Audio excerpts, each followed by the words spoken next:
Now, then the time comes, as I said, when you start to attack.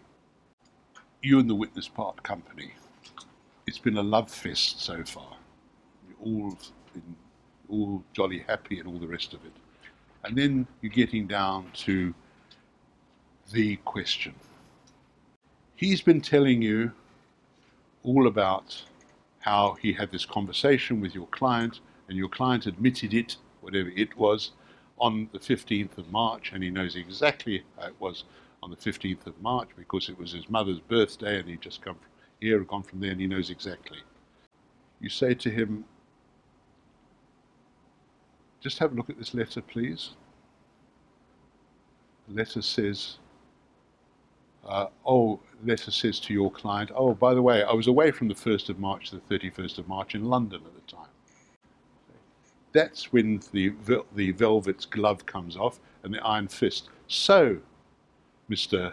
Smith, Mr. Wong, you've lied about that incident, haven't you? How do you explain this letter? How do you explain the letter? The letter's your handwriting, isn't it? There's no need to be gentle then. No need to be gentle at all. Now you're putting him in, you're digging a grave for him. Now you're putting him down. But first of all, you've got to be absolutely sure your facts. The facts are a document often enough, and I've given you a very ordinary, obvious example of it. But that's the way you have to do it.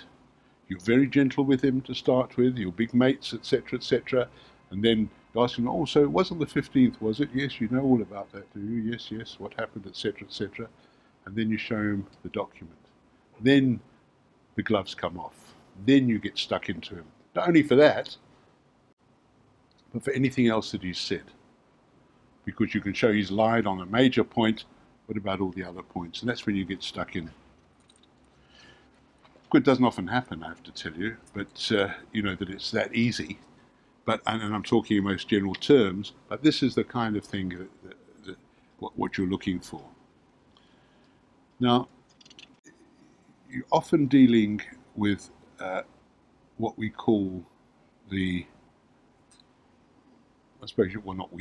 one might call the $64,000 question.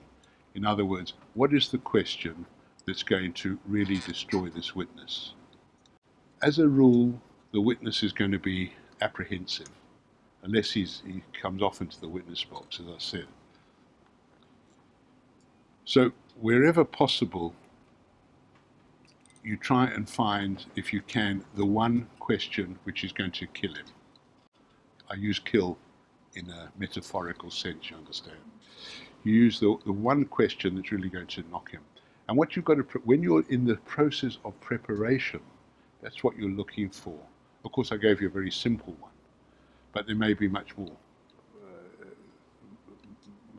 difficult questions, much more subtle questions you can put. But what you're looking for all the way through is, what is that $64,000 question? And how you lead up to it is, there's no rules. It's a question for you. Sometimes you can ask it first off. And therefore thereafter let things get worse and worse and worse.